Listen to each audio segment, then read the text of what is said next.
Shalom, my brothers and sisters. Shalom, and welcome to Less Than 10 Minutes, Words to Yashar'al, Nation of Believers. If you're tuning in for the first time, my name is Symmanayah. Today is August 18, 2013. And Yashar'al, Nation of Believers, of whom I speak, are those who seek to do the will of Almighty Yahuwah, our Father. Those who accept Yahusha Our Mashyach as our Messiah. These are my brothers and sisters. This is my family. And these words, these messages are addressed to you. In this segment, I want to start out by saying, for you or not. Isaiah 55:11. The intended audience will receive. You know, my brothers and sisters, the power of understanding Isaiah 55:11 can be very crucial to our reasoning righteously with one another, to our ability to be used by the Spirit of the Most High as iron sharpening iron. But all so often we neglect what this verse states. Isaiah 55:11 reads as follows: So is my word that goes forth from my mouth. It does not return to me empty, but shall do what I please, and shall certainly accomplish what I sent it for. And I ask the question, my brothers and sisters, does the Spirit of the Most High Father dwell in us? Does the Spirit of Yahusha dwell in us? Did the Almighty Father send His set-apart Spirit in Yahusha's name? Are we to lift up Yahusha, our Mashyach, our Messiah? Are the scriptures true? Do the Almighty Father's set-apart Spirit make the text alive? These questions I asked of you. And if necessary, my brothers and sisters, rewind and replay the questions. Understand with precision what is being asked. 2 Corinthians 6:16 says, And what union has the dwelling place of Alahym with idols? For you are a dwelling place of the living Alahym, as Alahym has said, I shall dwell in them and walk among them, and I shall be their Alahym, and they shall be my people. That was 2 Corinthians 6:16. Ephesians 3:17 reads, that the Messiah might dwell in your hearts through belief, having become rooted and grounded in love. John 14:26 reads, But the Helper, the set-apart Spirit, whom the Father shall send in my name, He shall teach you all and remind you of all that I've said to you. This is the Mashiach speaking. The Mashiach's name is Yahusha. So consider that when you read John 14:26. John 12:32 reads, And if I am lifted up from the earth, shall draw all men unto myself. Again, that was John 12:32. This is the Mashiach speaking.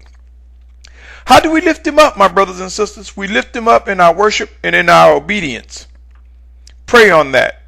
Pray for a discerning heart to understand. 2 Corinthians 3:6 reads, Who also made us competent as servants of a renewed covenant, not of the letter, but of the Spirit. For the letter kills, but the Spirit gives life. So many are trying to master the Hebrew text. So many are trying to master just the English text as it relates to Scripture. So many are trying to master Scripture.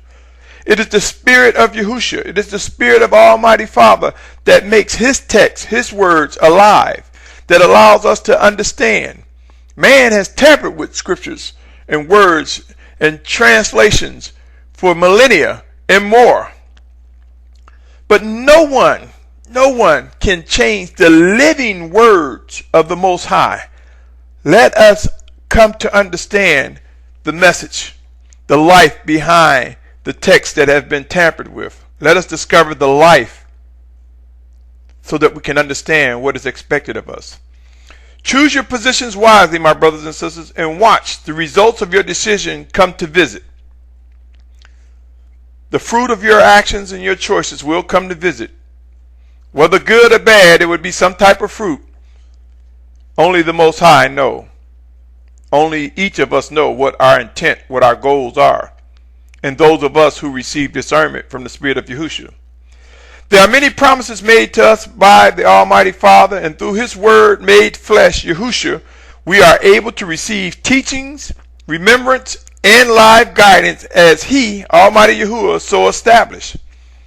If we examine Scriptures thoroughly, one could come to realize as the Spirit of Yahusha works within us and uses us one towards another, we do not have to add or take away from His instructions and guidance through us and in us. And I'm talking about His living instruction and guidance, my brothers and sisters.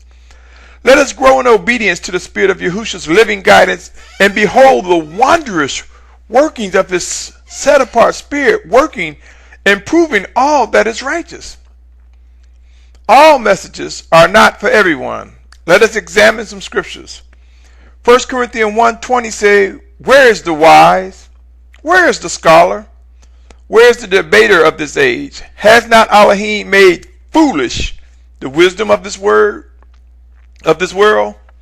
In order for this scripture to be fulfilled, we must witness some made foolish. Therefore, these did not get it right."